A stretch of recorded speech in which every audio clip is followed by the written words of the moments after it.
Hello, good evening, and welcome to Gooner Gathering. We are here at the sports desk. We have breaking news to bring you all. So, welcome in, everybody. Hope everybody is doing well today. I am Lee Meadows, Gooner Lee Meads, joined by the Poshest man in sports entertainment, Posh Bertie. How are you, sir? It's good to speak to you properly with some voice today. Excellent. Yeah, I'm doing great. Good to see that you're feeling better, and I'm ready for this. I've got my notes ready. I'm professional and everything. Absolutely, we are broadcast journalists. Absolutely. Absolutely. So, good evening, Stacey. Hope you're doing okay. Saw Stacey hmm earlier on today. Was lovely to see her in person. So, fantastic news. Right, let's get Yep. straight into it, shall we? That's probably your best bet, isn't it? So, the Absolutely. reason why we are all here at this impromptu stream is the news broken moments ago from David Ornstein that Mm. William Saliba and Zinchenko have been ruled out for the rest of the season. We all know that Saliba picked up his back injury against Lisbon in the second leg. That was back in March, if I'm not mistaken. Okay. And Zinchenko, the reason why he was replaced against Newcastle as early as he was, apparently he's picked up a muscle strain. Now, the good news in terms of the injuries are that Mm. the guys aren't going to need surgery. That's what Orney's reporting. Yep. But it does rule the guys out for the remaining three games. I'll remind everybody of the three games that we have left. hmm I believe certainly the first two are scheduled Sky Sports, by the way, and certainly I'll be there. I'm pretty sure my broadcast partner over there will be with us for these as well. Brighton and Hove Albion on Sunday. That's a 4:30 kickoff. Nottingham Forest away on Saturday the 20th, 5:30 kickoff. And last day of the season is Wolves at home on the 28th of May for a 4:30 kickoff.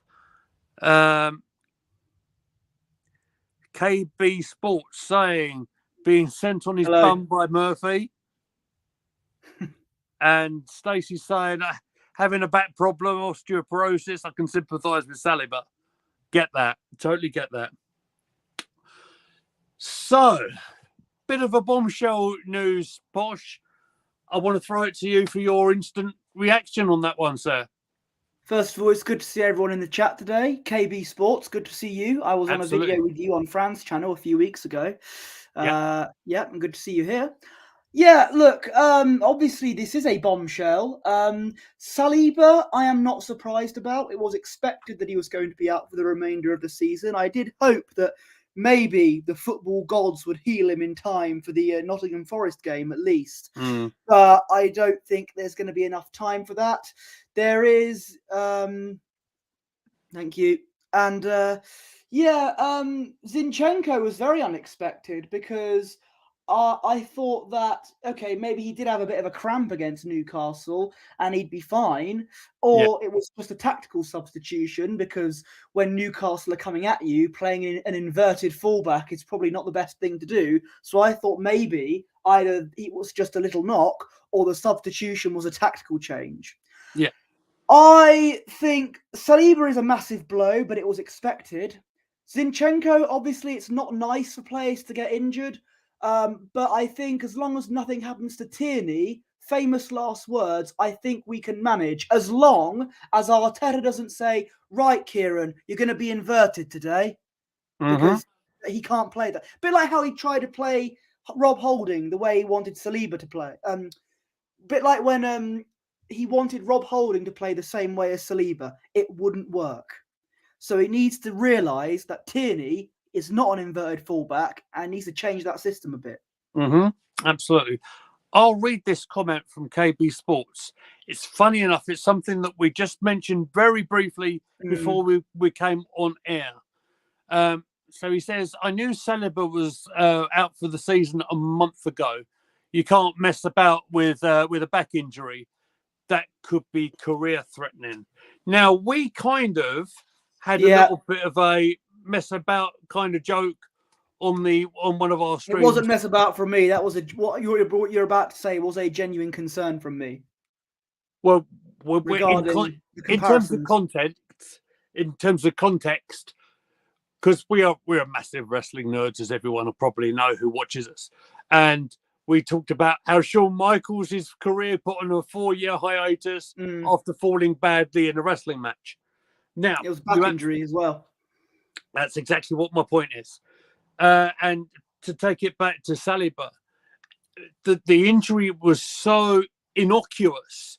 If you remember, we'd scored, and in the celebration, Ramsdale gave the sign to the bench that Saliba was bad in his back, or there was a problem. And for me, sometimes them injuries are the worst because they're innocuous. Yes, absolutely. KB Sports against Stone Cold Steve Austin. Yeah, absolutely. Well, that was the final match in that run, wasn't it? The injury that HBK done was against The Undertaker and Royal Rumble, 1998. Yep. Yeah, absolutely right. Casket match. But it took a really nasty spill out the ring, and yikes. And it totally messed HBK up, let's be fair. So, in terms of long-term issues here, I mean, obviously we're speculating. I'm definitely not a medical person. I'm definitely not a medical bill, as our friends over on Parts Unknown might say. I thank you. I prefer Mr. Higglesby though. But yeah, you're absolutely right. I think we're not medical experts, but the Saliba injury does look dangerous. I really hope that by next season, hopefully, it won't be as bad as what we've compared it to. And yeah, I think if it was career threatening to him, I think we would probably know about it now. So fingers crossed. I do hope that he can recover and it doesn't have to be that bad. Yeah. We could just hope. That's the best thing when it comes to Saliba. I suppose its early prognosis is probably the best medical wordage I could use at this time of the day. Okay. And it sounds like from what I've read from Orny is that the guys both of them aren't requiring surgery. So I guess the rest and the rehab. Obviously, we've seen pictures from El Nini's camera actually of Saliba working hard in the gym on bikes and stuff like that. Kind of gave me a bit of false hope, frankly, that he was going to be good to go for City, but clearly that wasn't the case. It kind of leaves us in a bit of a predicament in terms of our depth in terms of defenders, doesn't it? Yeah, it certainly does. Providing, I know we had a scare with Gabriel against Chelsea, but he looks to be fine. Yeah. If Gabriel was out as well, then our season would be over. Not yet, anyway. Touch wood. Gabriel is fine. But hello, Niall Kane as well. Good to see you. And I think Kivior, ever since he started against Chelsea, he has done well. Now, as I've said before, he is. People are saying give Saliba enough painkillers. I imagine saying something like that. I would never say such a thing. Please don't check out a certain part of Fran's video when I said that. Kivior, as I said about Kivior, don't get me wrong, he is not Saliba. He is not as good as Saliba. But we have managed to cope well, even against Newcastle when he's been in defence. Unlike Rob Holding, he allows us to play the high line that we've been so used to playing with for pretty much the entire season. The high line that has worked majority of the time very well. So Kivior does allow us to play our usual style of play, and he's not Rob Holding, and that's a good thing. So whilst it's a blow to have Saliba out for the remainder of the season, Kivior, he's not bad. You know what? I'll quote Roy Walker. He's good, but he's not right. You know, Kivior, he can do the job, but not as good as Saliba, obviously. Yeah. Yeah, and I get your point regarding Holding. I'll have my 2 cents worth there in here. KB Sports saying triggering all the Holding fanboys. I don't know about Holding fanboys around the place, but I would definitely suggest from a different generation of defender. I don't think Holding has the capability of playing the football around like the guys currently do, right? It's very much, look, I'm very much of an old school. You guys all know that, and I'm from an era when defenders got rid of the ball, goalkeepers hit big goal kicks, and I'm a fan of that. But and I've said before, I don't mind that if you want to just quickly get the ball out of play instead of like doing sideways tiki-taka passing around our own area, which I've been critical of in the past. I'm a fan of that old school approach to defending. But the problem is, it's Rob Holding. And what you mean by that, he's somewhat technically limited. Yeah. Is probably the nicest way to put it, right? Yeah, absolutely. I'm trying to compare him to a wrestler. He's like Omos.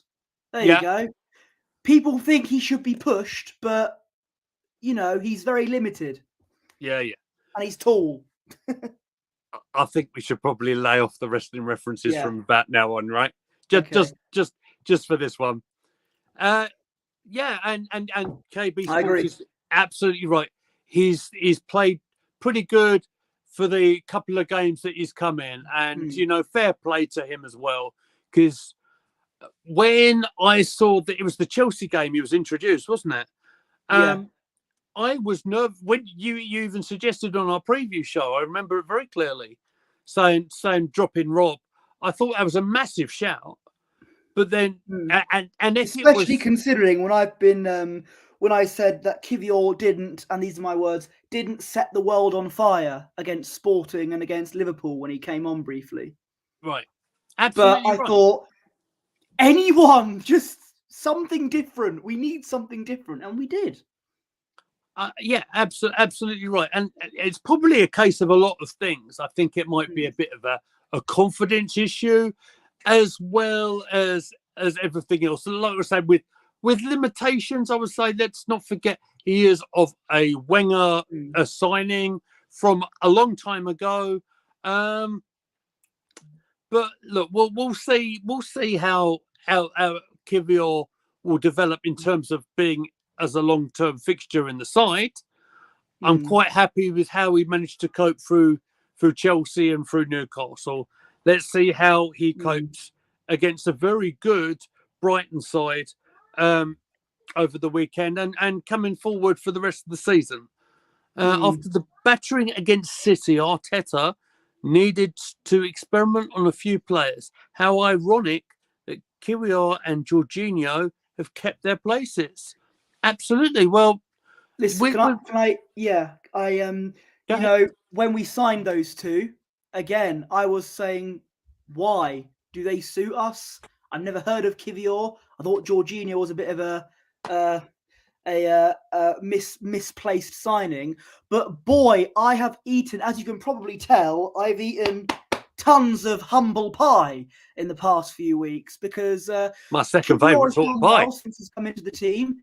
Jorginho he was one of the best players on the pitch at Newcastle. He was outstanding. Has done very well with replacing Partey, and I've been so happy with how he's turned out. I think any time he's played, he's done well for us, for Arsenal. The stats that Jorginho had against Newcastle were exceptional. Yeah.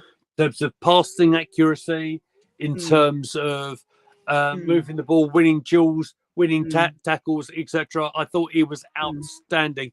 And let me remind you of this young man who said on deadline day that I think the signing of Jorginho made a lot of sense in terms of an experienced player coming in a very young squad.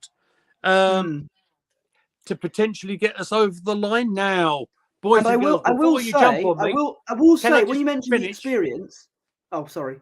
Can I just finish? Before you jump on me saying I said get us over the line, right? I'm very, very aware that we as Arsenal are looking very much for Man City to drop some points coming over the weekend, particularly against Everton. This is where I'm thinking over the weekend. And then we need to get the results from there. I also am very aware that that is very unlikely. But football's a strange game. I watched Everton versus Brighton last weekend, and Everton were exceptional. I know it's a different kettle of fish there in terms of Manchester City, but in terms of them coming off a bruising encounter at the Bernabeu, I've seen stranger things in football happen. Just my take on it, mate. Go ahead.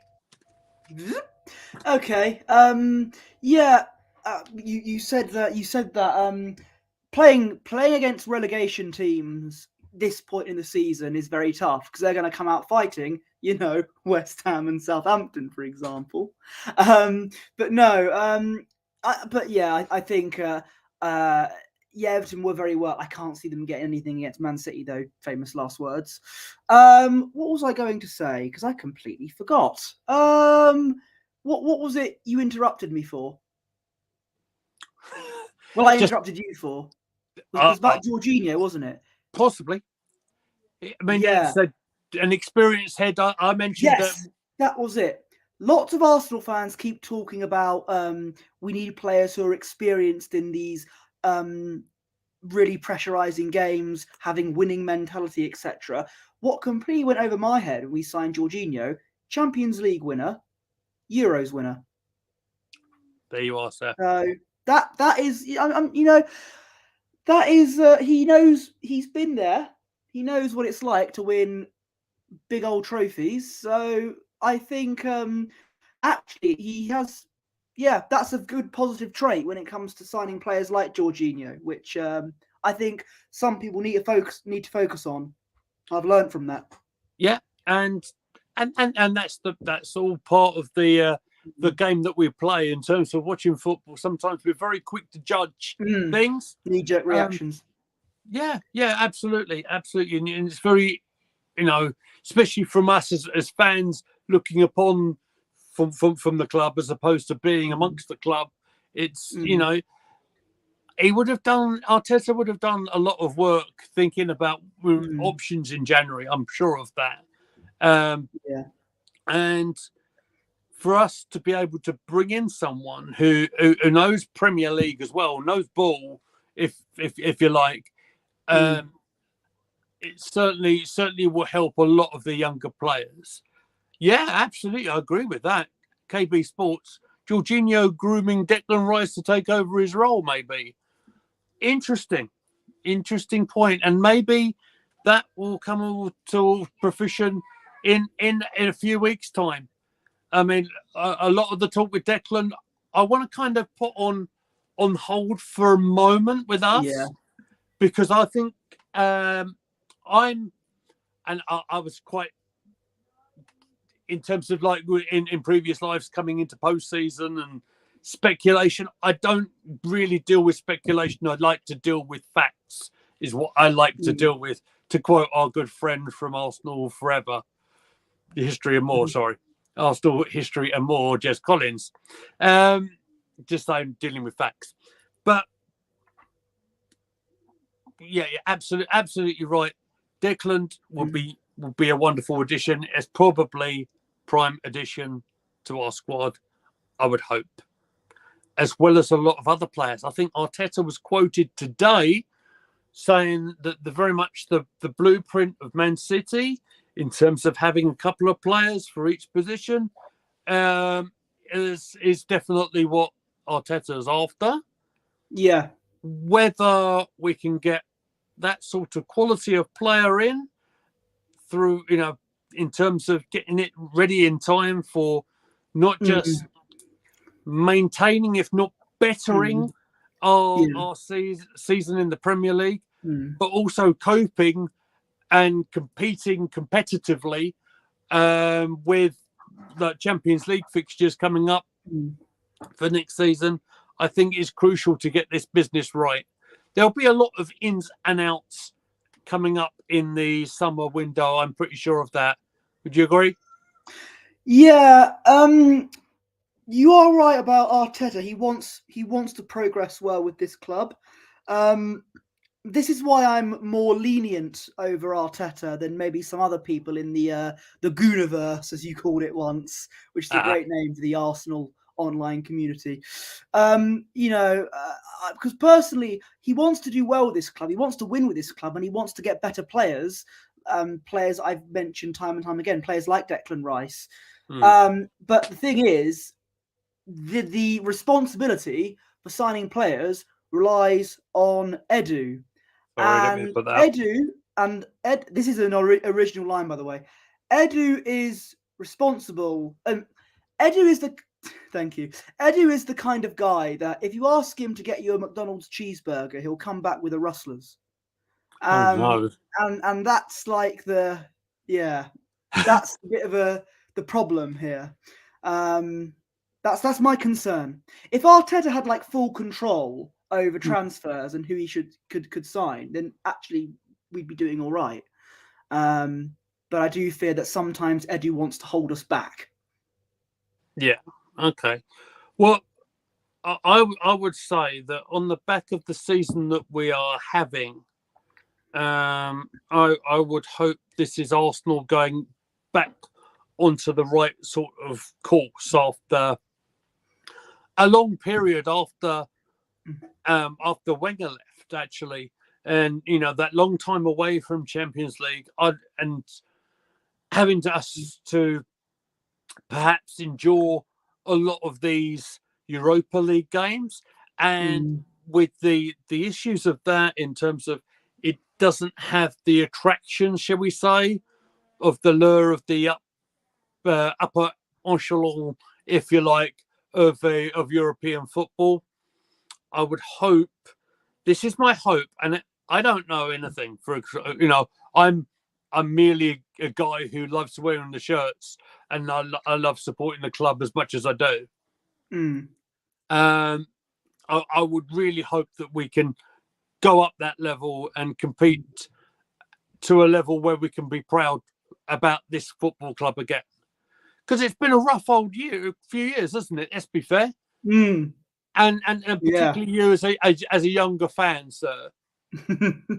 When people say that because some younger fans don't have some younger fans not all don't have as much ambition as some of the elders, is the fact that we've rarely seen it. We haven't seen Arsenal win a Premier League.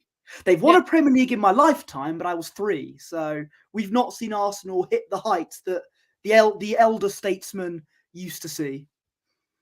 And with that, I'll ask you a question then. So, with us being top of the table for so long, and should things go the way that I think everyone is expecting in terms of Man City getting that trophy at the end of it, and there's only a few games to go. How do you feel in terms of how our season would have gone if we only pick up the runners-up prize? Just a question. Ooh, a lot of people are saying, "Oh, it's a failure."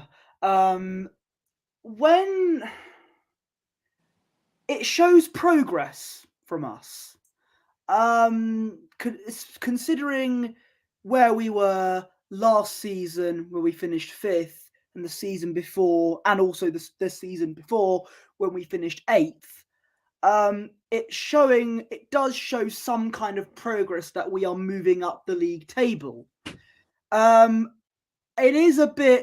It does leave a very bad taste in the mouth that when a lot of fans have been bigging up this team, saying we're amazing, we're brilliant, just to end up with a trophyless season, that is the problem. Because finishing second and winning nothing is not a success. It does show progression, Don't get me wrong, and we've shown that, but it's not successful because we haven't won any silverware. Next season, because I expect this team to challenge for the title next season. That's the aim. Don't go on saying, "Oh, top four's the aim." No. We're challenging for the league because we've proven we can do it. We've proven, even though this team does need some additions, we've proven that we can be up there.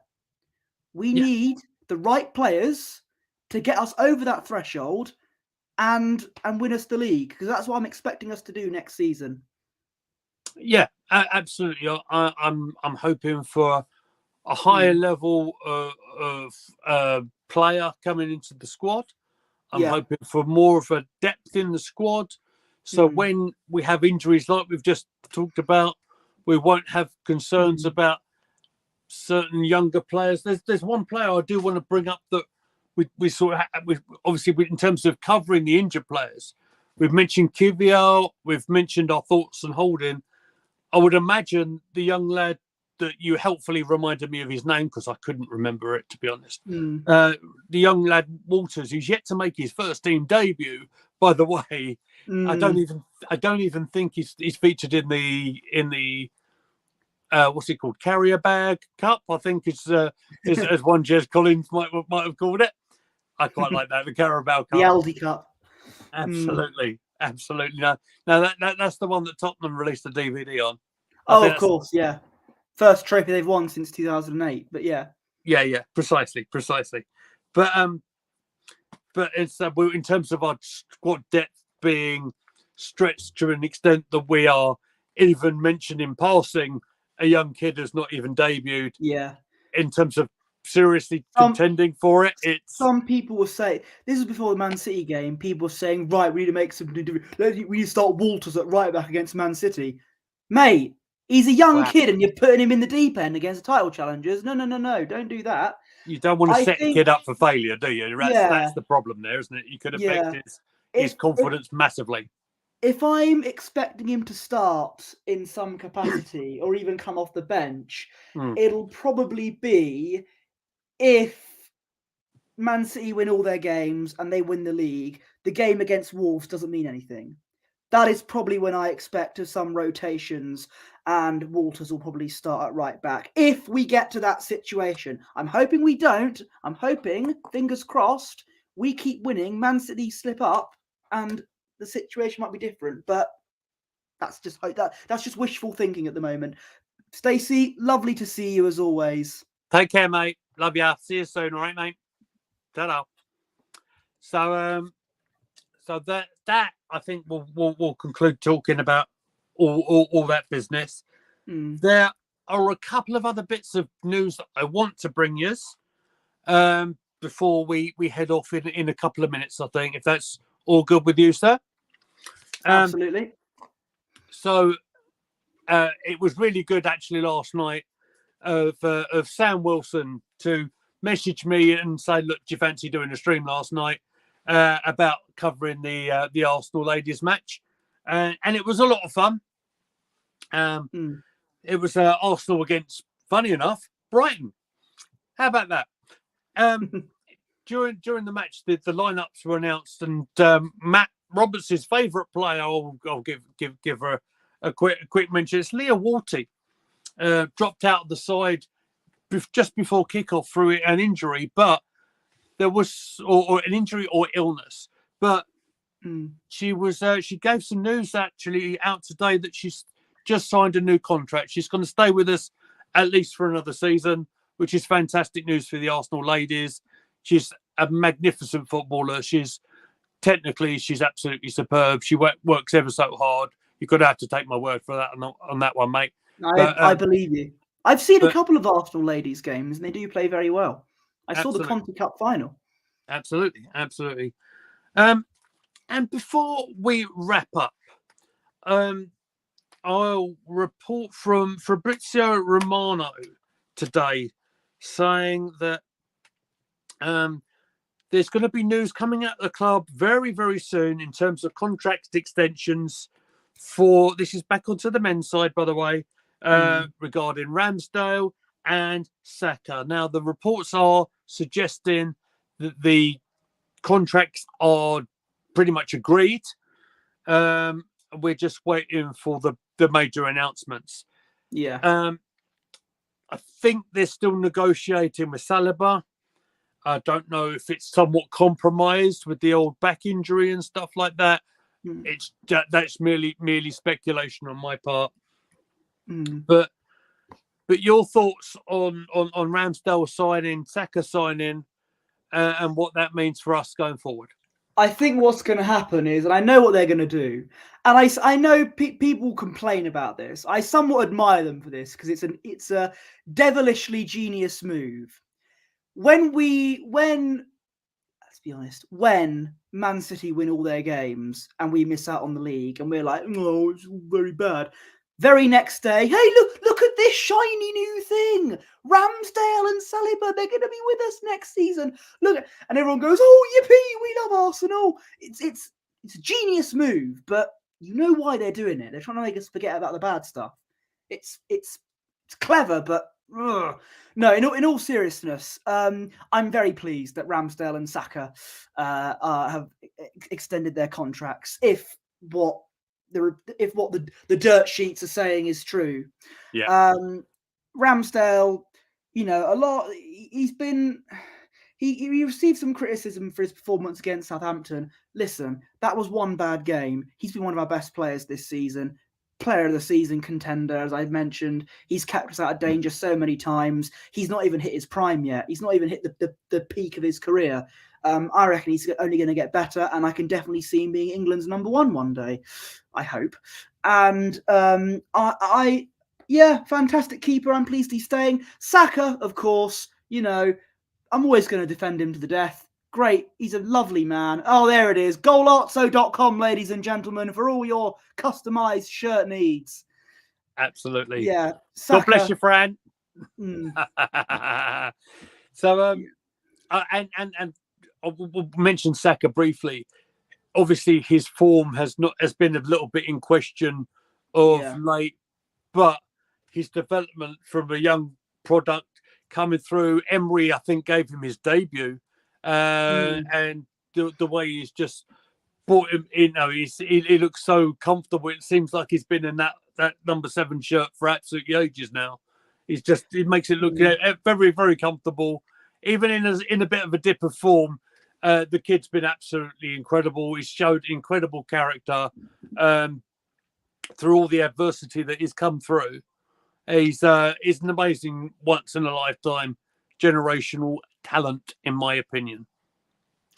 Yeah, and again, someone else who hasn't hit the peak of his career yet, and look how brilliant he is when he's on form. Obviously, I know the last few games has been a bit touch and go, but when he's on form, he's absolutely amazing.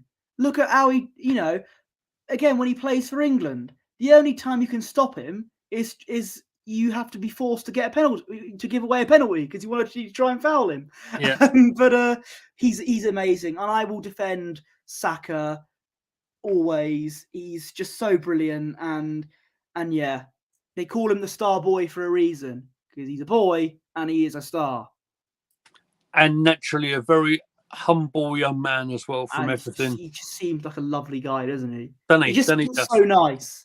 Yeah, I just want to give him a hug. That's all, Absolutely. If I ever meet him, I'll probably get a restraining order, probably. And on that bombshell, do you know there's something that has crept into my head as I've been talking to you, and I know you're not prepped for this. Okay. But I want to bring up, before we close, the subject of Granit Xhaka. All right? The one man who made me unite into the Cannon Chatter days.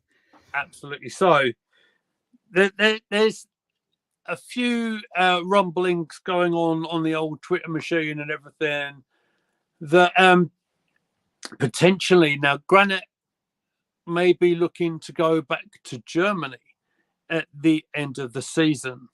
I'd say that Xhaka will divide opinion amongst the fan base in terms of how his pretty long stay at the club actually has gone down. He's had his ups, and you could say he's had his downs. But Absolutely. he's seen the captaincy take that, and he's seen that disappear. And he's also come into this season in terms of absolute pivotal in terms of Arsenal midfield. He's certainly gone further up the field, and he's had an incredible season in terms of figures. He's probably, would you argue, his best season for the club? That's not an argument. That's a fact. That is definitely his best season in an Arsenal shirt. I've said it before. If this was last season, I'd be saying, honestly, I would be saying, thank God for that. Get rid of him. Mm-hmm. This season, he has turned a corner, and he's definitely had his best season in an Arsenal shirt. At time of recording, he hasn't got sent off yet, which is a record considering he is quite an aggressive player. I think he's improved on that. You saw against Newcastle, the players were trying to wind him up. And in the second half, it was water off a duck's back. Is that the right expression? Yeah. He just took it on the chin. So I think he's definitely improved the way he handles things. And I think he's playing in a bit of a different position compared to last season, hasn't he? Very much so. Think Arteta has learned that, and he has got the best out of Xhaka. And Xhaka as well has managed to improve his overall game himself. So my view on Xhaka is very different from how my view on him was 2 seasons ago. I think the best case scenario next season in terms of our midfield, this is the absolute best, would be Rice, Caicedo, Partey, Xhaka, Jorginho. Get rid of Fabio Vieira. That would be if we had unlimited funds, Well, if we had unlimited funds, I'd sign Mbappe. But if we had like proper big, big money transfer budget, then that's what the midfield would be like. And Xhaka would be there. He'd be like a backup player but maybe that's not what he wants to be. No, not at this stage of his career. The midfield is going to get bolstered next season, and he's thinking, "Hang on, I want to get first team football." And if he knows that's going to happen, then you can't blame him for wanting to move on. And I can't believe I'm saying this, Bertie Wanless in 2021 would be jaw dropped if he heard me say this. But I'll be sad to see him go if he does leave next season. I think he's a good player for us. Yeah, absolutely. I mean, he's, like I said, he's one that will divide opinion. But he's had some good moments during the season as well, particularly this season. But what do you make of the reports that Arteta has been looking at Emil Smith-Rowe to replace Granit in that position? I mean, there were rumours that we were going to get rid of Smith-Rowe, which we should not do, by the way. That'll be a huge error if we get rid of him. That is encouraging because I like Emil Smith-Rowe.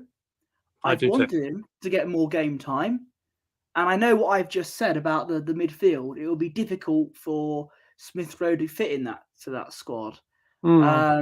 Maybe as a backup for Odegaard, perhaps as the attacking midfielder, as we've seen, as we saw last season. If you do play him, you do give him a lot more of a chance. He does very well, and I do hope ESR sticks around next season because I think he's brilliant. I think he's really good. I think he needs a bit of time to get some fitness. He'll need to get himself some games. Yeah, that is a weakness. He is a bit injury prone, though. I did call him the new Jack Wilshere at one point. Yikes. And I've got, I know what you mean. I know exactly what you mean.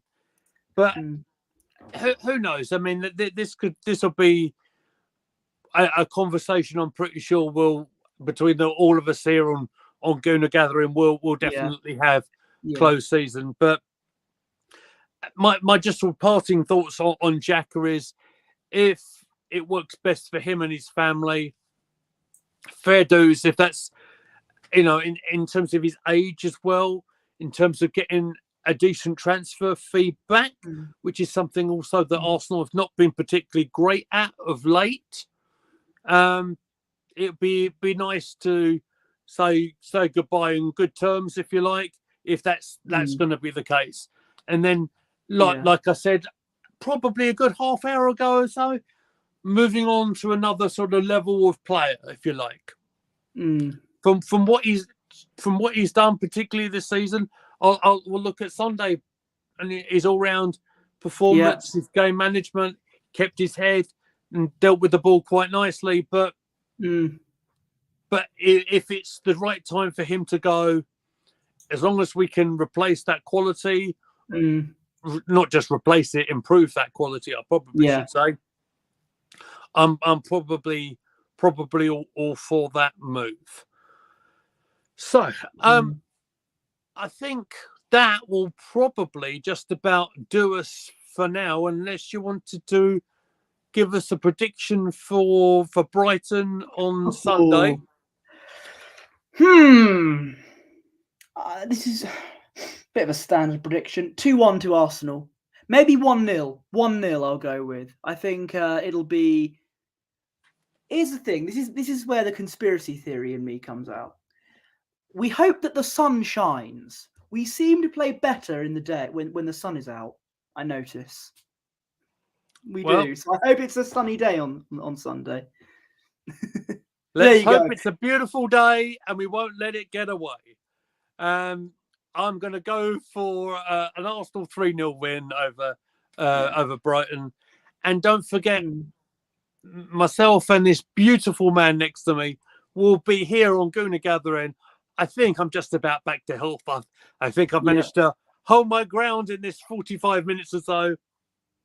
We'll be there for the alternative commentary on our watch along. I'll say that I'm about to cough, so that's good, isn't it?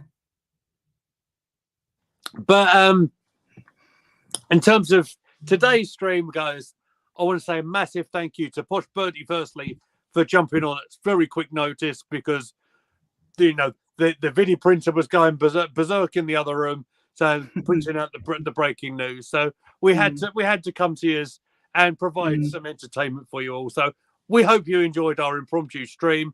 You can find our social medias there. So Posh, the floor is yours, sir. My Twitter is @PoshBertie and my Instagram is @BertieOneless. Thank you very much, sir. You can find me at GoonlyMeet. You can find all of us on the team at Gooner Gathering. Be sure to watch our stream on Sunday. Don't forget to hit the like button. Don't forget to hit the subscribe button, because it helps our channel progress incredibly. You will not know just how much that little press on the button will help the old algorithm, etc., etc. So until we drop in to see you again, most probably now I would think on Sunday, look after yourselves. Have a good couple of days, and we'll see you all soon. Best wishes. See you later.